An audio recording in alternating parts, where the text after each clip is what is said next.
Assalamualaikum warahmatullahi wabarakatuh. Ahmaduhu wa nusalli wa nusallimu ala rasulihil karim wa ala alihi wa ashabihi ajma'in, amma ba'du. Inilah jemaah salat subuh dimulakan Allah. Kita lanjut ngaji baca hadis-hadis yang ada dalam kitab As-Sunnah wal Bid'ah. Mari kita awali buka majelis kita dengan kirim al-Fatihah untuk guru-guru kita. Ya hadratin Nabi Mustafa Muhammadin sallallahu alaihi wasallam azwajuhu wa dzurriyyatuhu ajma'in wa jami'an Syekhna sallallahu alaihi wasallam wa Syekh Abdullah Mahfud Muhammad Al-Haddad. Allahumma fa'alna bi'ilmi fid darain. Al-Fatihah. A'udzu billahi minasy syaithanir rajim. Bismillahirrahmanirrahim. Alhamdulillahi rabbil alamin arrahmanir rahim.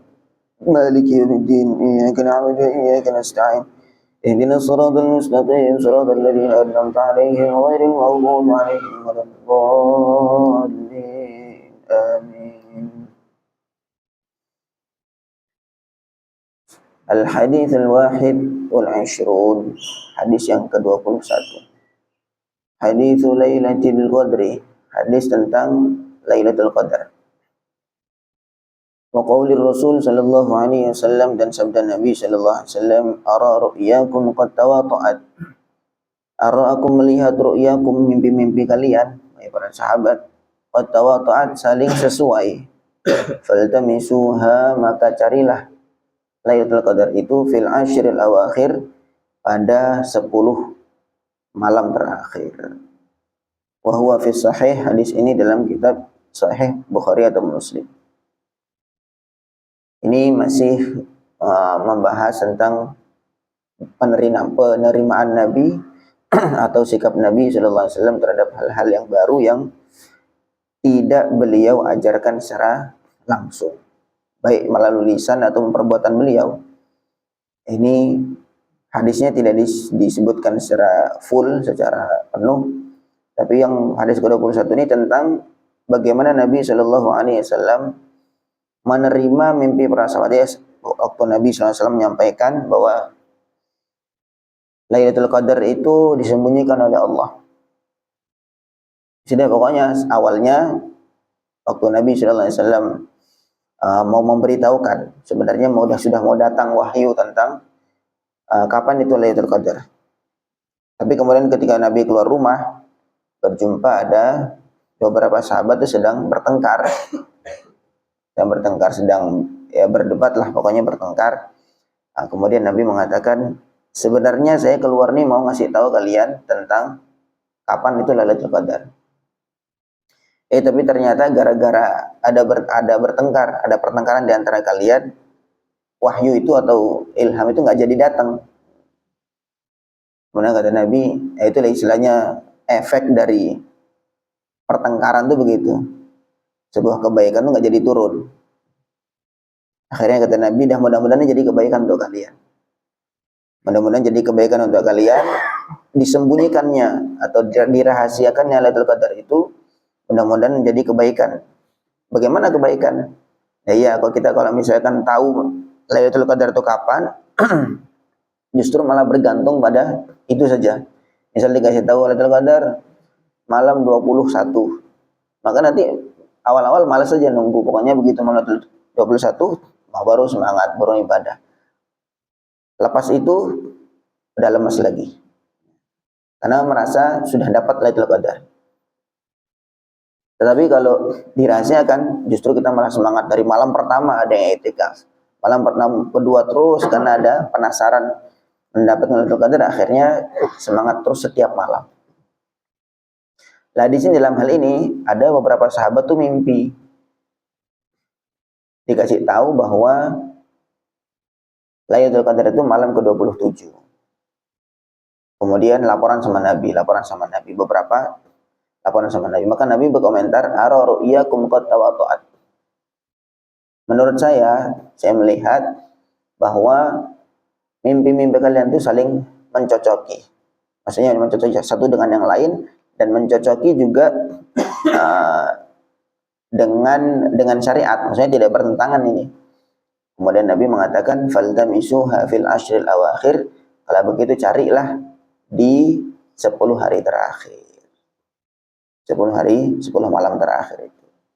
Pada awalnya nggak dikasih tahu 10 terakhir, tapi pokoknya sudah cari di mana saja, mulai dari pertama sampai terakhir. Kemudian beberapa sahabat tuh mimpi bahwa Lailatul Qadar itu malam ke-27. Kemudian dipersempit lagi, ya udah sekarang cari di malam 10 terakhir. Ini ada sahabat mimpi, ketika mimpi itu tidak bertentangan dengan syariat, ya Nabi terima saja, bahkan Nabi memberi motivasi, soal itu sekarang carilah di 10 hari terakhir. Al-hadits al-tsani wal 'ishrun, hadis yang ke-22. An Nabi Sa'id al-Khudri, dari Abu Sa'id al-Khudri annahu, bahwasanya Abu Sa'id ra'a ru'yan, telah bermimpi, annahu yaktubu surat Shad, bahwa dia menulis surah Shad. Falamma balagha sajdataha, ketika dia sampai ke ayat sajdahnya, surah Shad itu ada ayat sajdahnya. Qal, Abu Sa'id berkata, aral qalama, saya melihat pena, wadawata dan tinta, wa kulla syai'in bihadratihi, dan apa saja yang ada di hadapan tulisanku, apa yang di hadapannya Abu Sa'id. In qalaba sajidan, mereka pada sujud. Saya lihat kok penanya sujud, tintanya sujud, kemudian lembaran-lembaran lain juga pada sujud. Apapun yang di hadapannya sujud. Ketika dia sampai pada ayat sajdahnya. Qala, dia bercerita, faqasastuha, maka aku menceritakan mimpi itu ala Nabi sallallahu alaihi wasallam, kepada Nabi. Falam yazal yasjudu biha, maka semenjak aku cerita kepada Nabi, tidak henti-hentinya Nabi itu sujud ketika membaca ayat sajadah pada surah Shad itu. Dalam surat Shad itu ada ayat sajadah, kita tentang Nabi Daud itu. Tentang Nabi Daud, kemudian beliau sujud.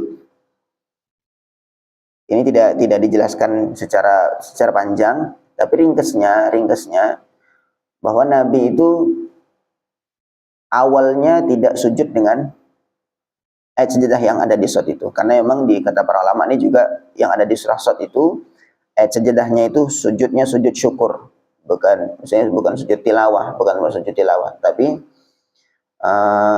sujudnya sujud syukur, sehingga tidak boleh dikerjakan di dalam sholat, hanya di luar sholat saja.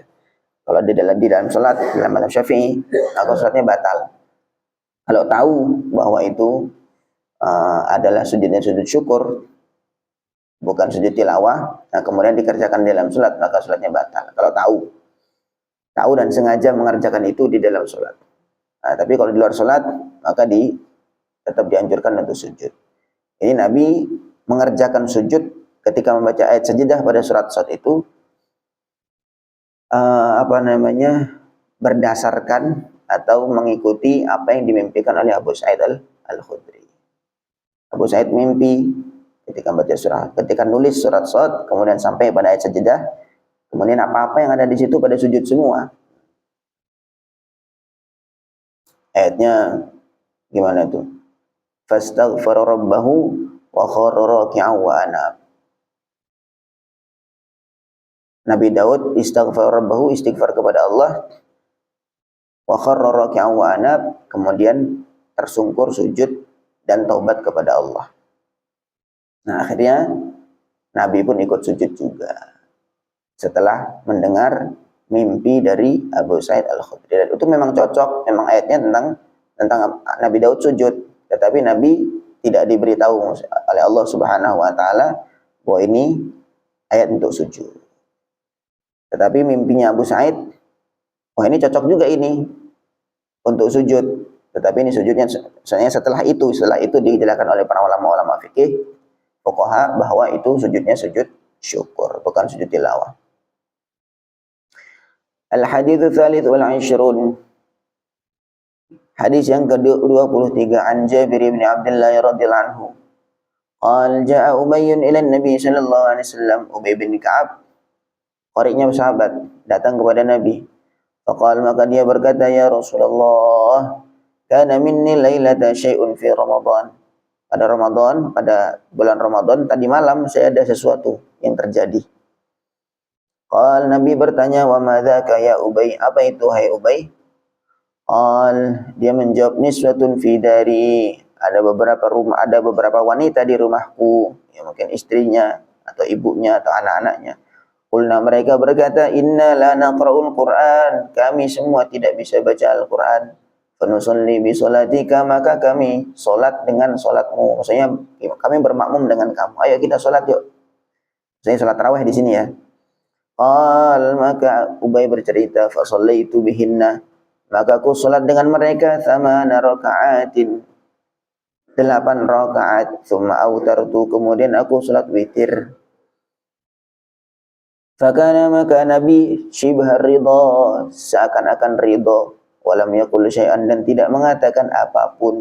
Kalau memang itu dilarang, tentu Nabi melarang, enggak mungkin Nabi mendiamkan hal yang mungkar. Karena Nabi itu sahibus syariah.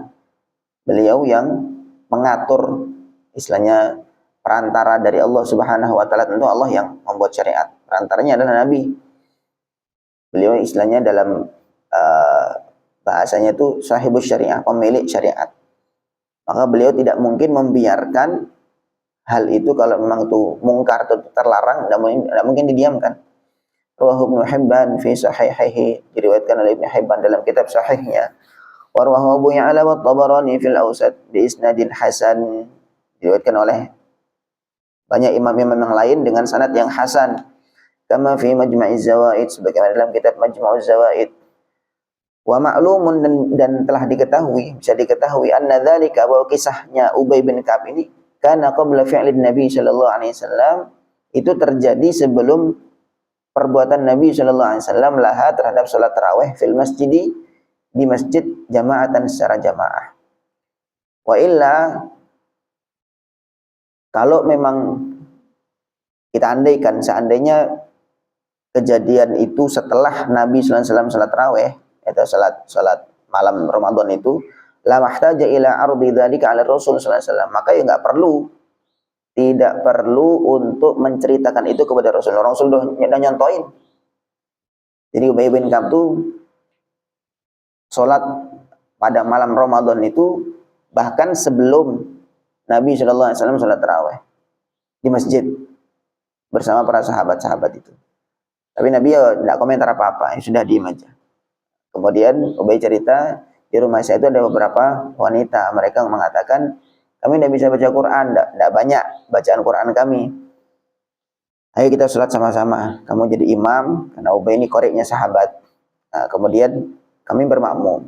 Akhirnya kata Ubay, kami pun sholat bersama mereka, 8 rakaat, kemudian aku witir.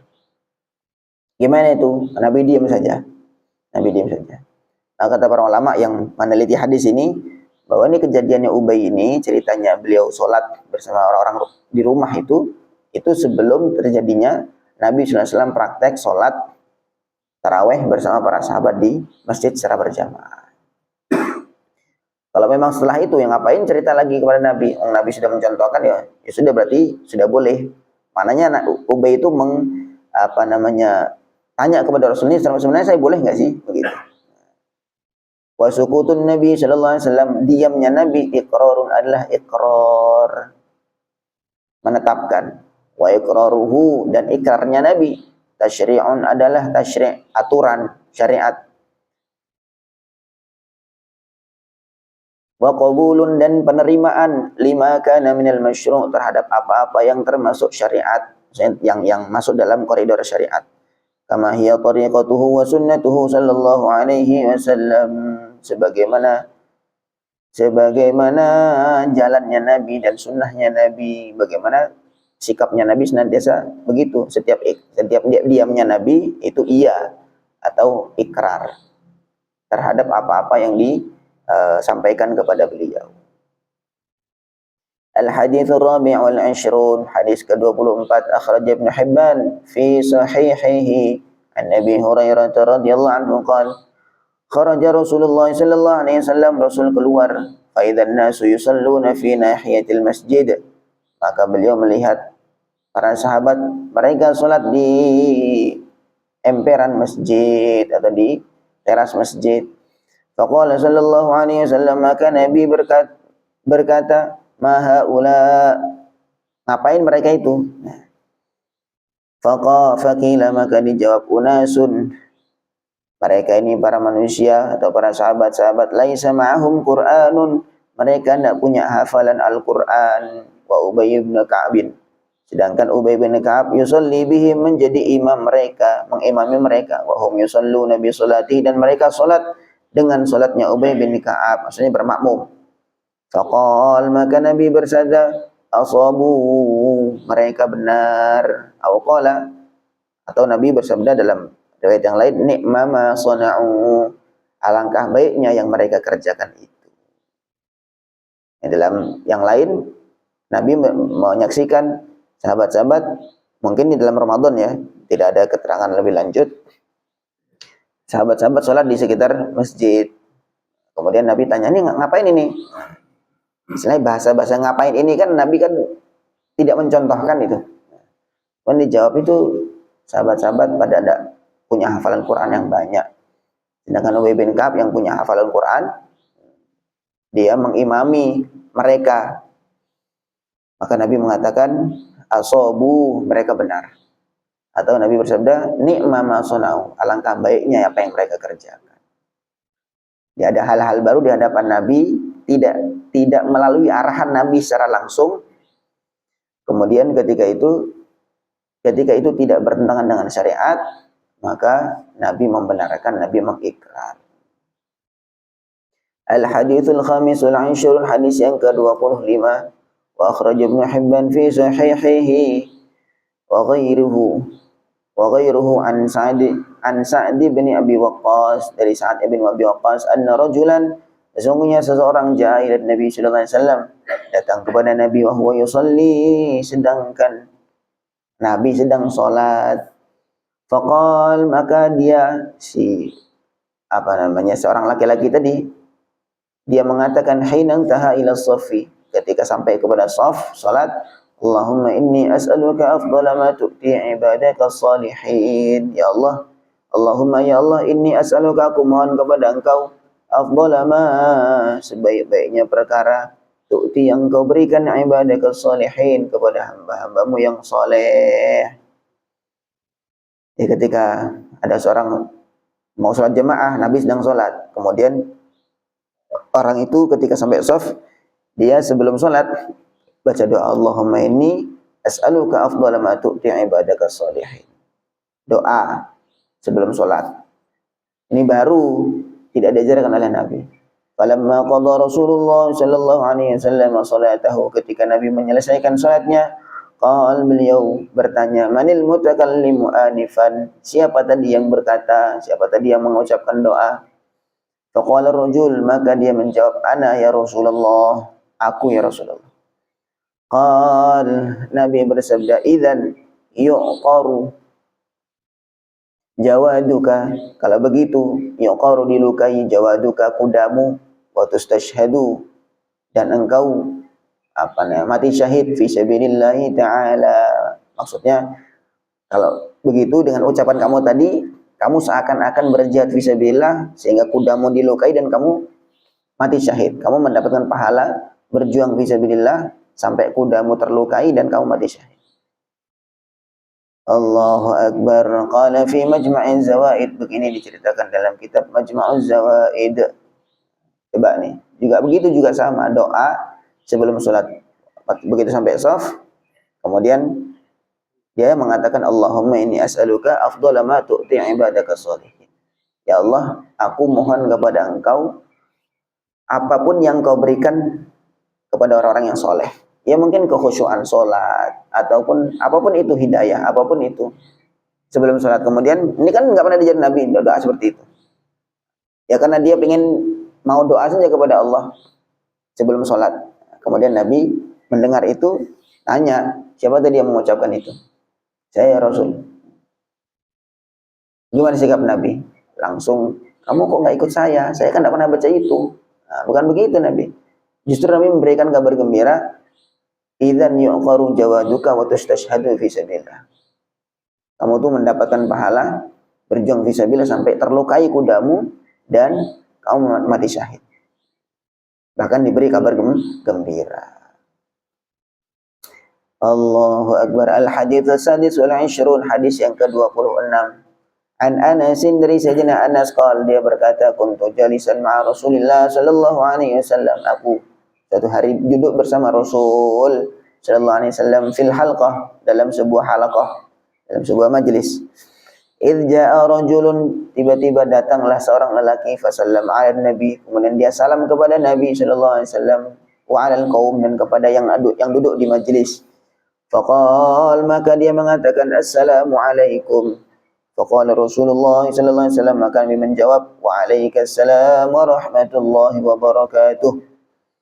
Falamma jalasa, ketika dia duduk, qala dia berkata, ketika orang tadi yang salam, kemudian dijawab sama Nabi, dia duduk.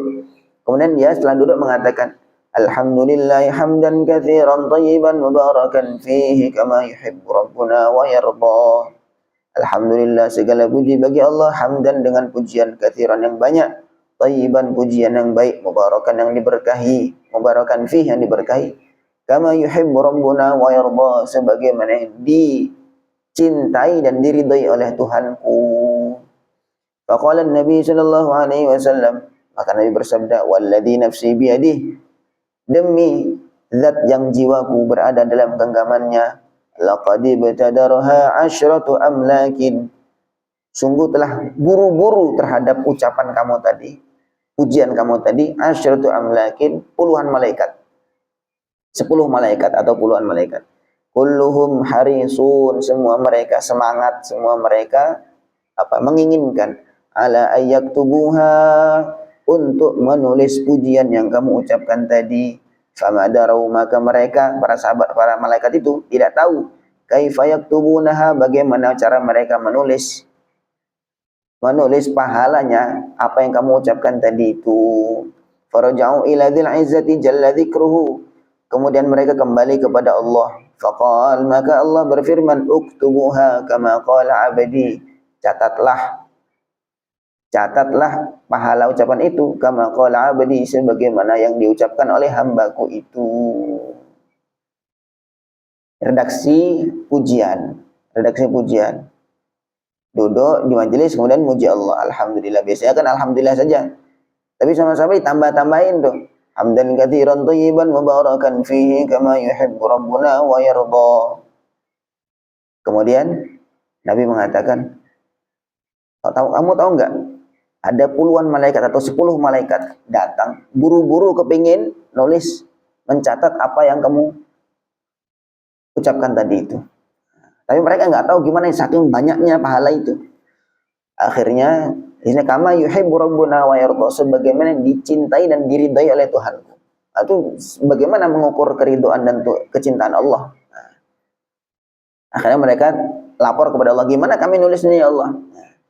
Akhirnya Allah mengatakan atau berfirman, uktubuha kama qala abdi, catatlah sebagaimana yang diucapkan oleh hambaku itu.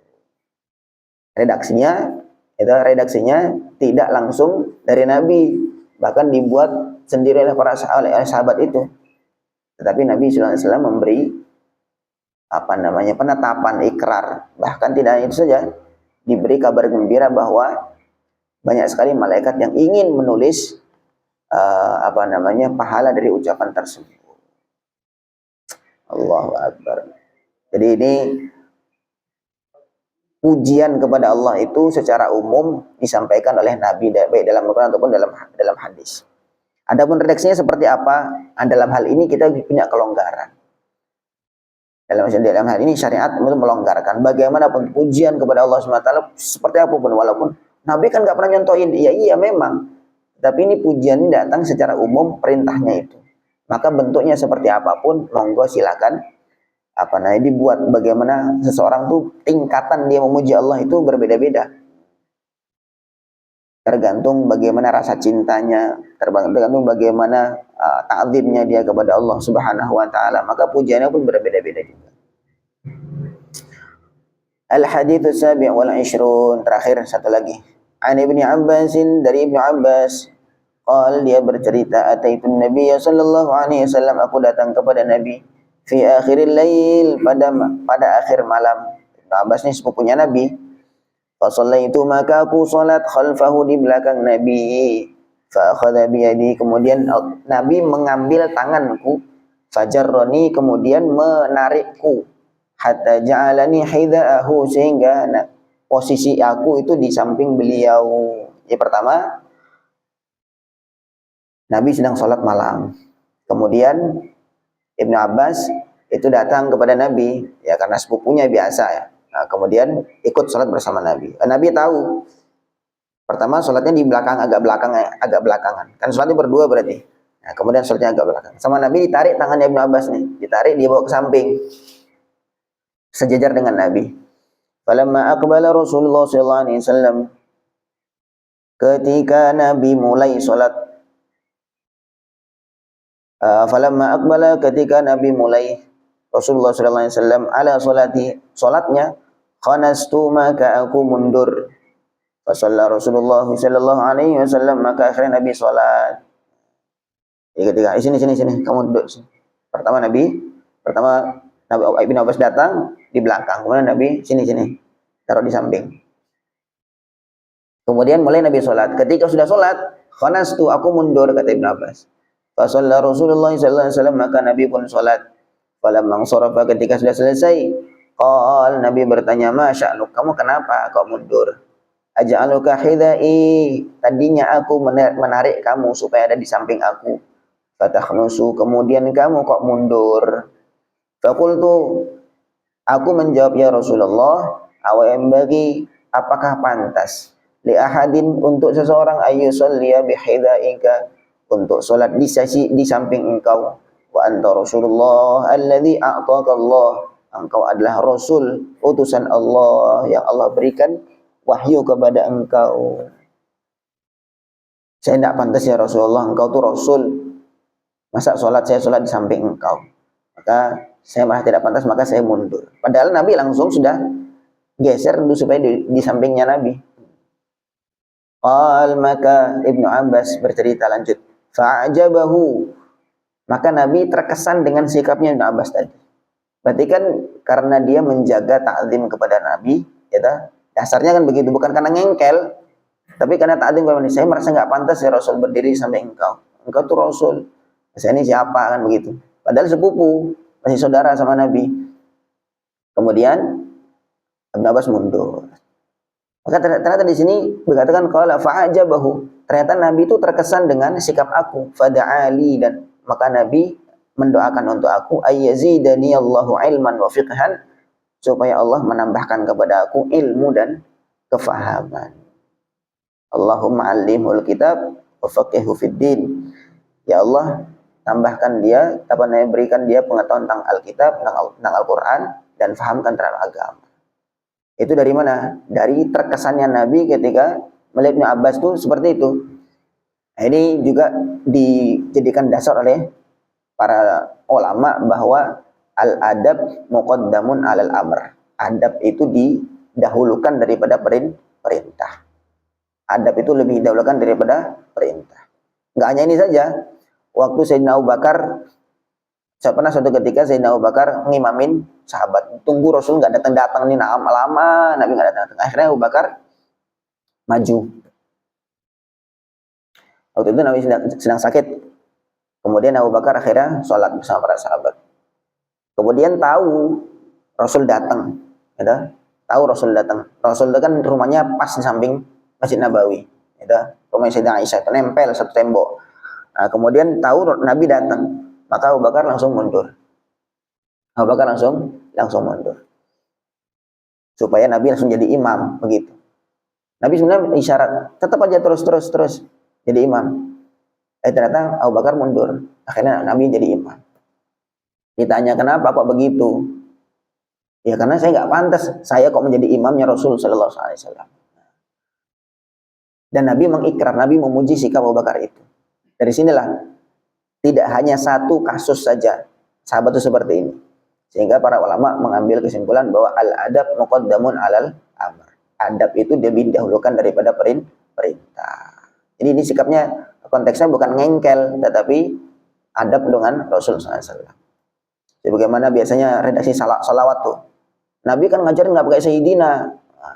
Kenapa kita pakai Sayyidina? Ya memang kalau dari sisi Nabi tidak beliau mengajarkan tidak pakai Sayyidina. Sayyidina kan tuan kami, junjungan kami kan begitu artinya. Tentu dari beliau itu sikap ketawaduan beliau. Tapi kalau dari kita sikap ta'zim kita kepada Nabi Shallallahu Alaihi Wasallam. Sebagaimana kita dengan ayah atau dengan orang tua itu loh. Masa kita manggil nama sih, kan gitu. Nama aja. Padahal kan dia nggak pakai pak, nggak pakai bapak, nggak pakai ibu namanya itu. Tapi kita manggilnya dengan embel-embel bapak ataupun ibu. Nggak mungkin kita manggil nama. Kenapa? Karena ta'zim kepada orang tua. Maka ta'zim kepada Rasul tentu lebih utama. Ini Sayyidina Abbas, Ibnu Abbas sama Nabi pertama ditaruh di sampingnya Nabi. Ketika udah mulai sholat, dia mundur. Nabi tanya, kamu ngapain kok mundur? Ya Rasul, saya nggak merasa tidak pantas untuk sholat di samping engkau. Maka Nabi takjub. Nabi terheran-heran, Nabi kagum. Akhirnya Nabi doakan, ya Allah, berikan dia pemahaman terhadap agama dan ajarkan kepada Al-Quran. Wallahu a'lam. Sebagaimana, coba ya contoh-contoh yang lain banyak lah. Intinya al-adab muqaddamun alal amr. Adab itu lebih didahulukan daripada perintah. Ada yang bertanya?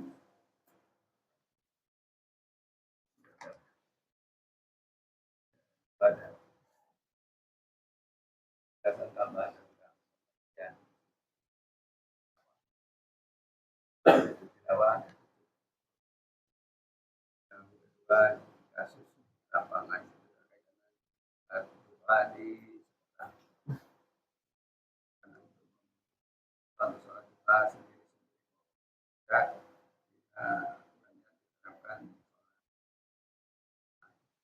di dalam prakteknya sholat jamaah juga ada pemahaman yang imamnya memberi arahan kita sholat jamaah tapi kita niatnya sendiri-sendiri itu mohon.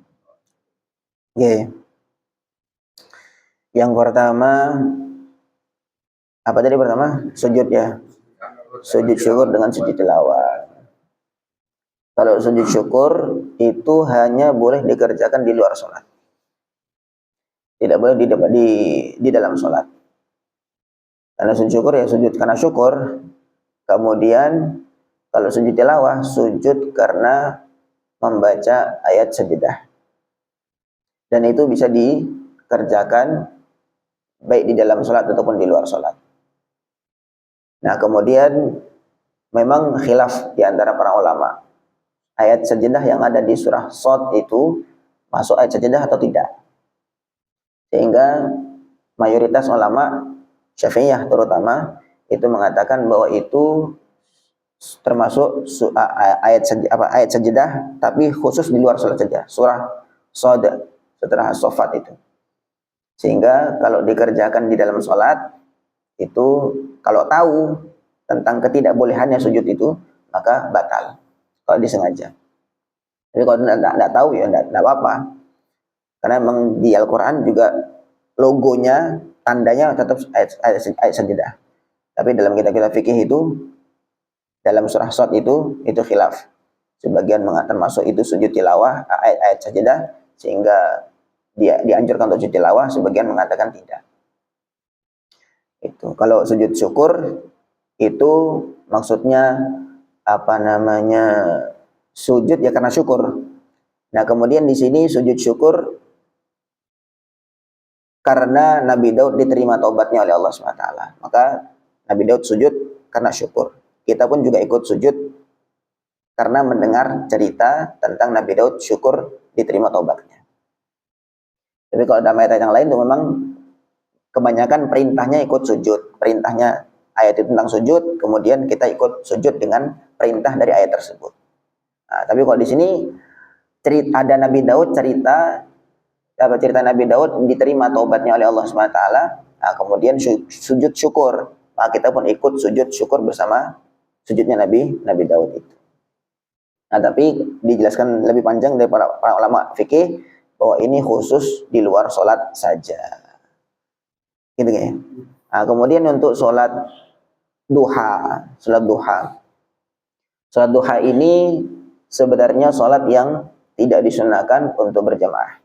Sholat sunnah itu kan ada dua macam, ada sholat sunnah yang memang disunahkan untuk berjamaah, ada yang tidak disunahkan untuk berjamaah. Kayak sholat sunnah yang berjamaah ya, sholat id, kemudian sholat gerhana, kemudian sholat taraweh, itu memang sholat sunnah dan disunahkan untuk berjamaah. Cara mengerjakannya itu. Ada yang memang tidak disunahkan berjamaah, sholat tahajud, sholat duha, itu tidak disunahkan sholat berjamaah. Lalu bagaimana kalau dibalik?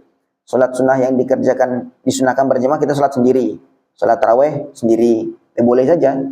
Ataupun yang disunahkan sendiri kita kerjakan berjamaah, ya boleh juga. Sholat tahajud kita bareng-bareng berjamaah, kemudian sholat duha kita juga berjamaah, itu juga boleh. Nah, itu yang seperti itu malah kacau. Kalau misalkan sholat kita niatnya, kita bentuknya sholat berjamaah tapi sholat sendiri-sendiri, itu malah kacau. Silakan di sholat berjamaah aja. Karena justru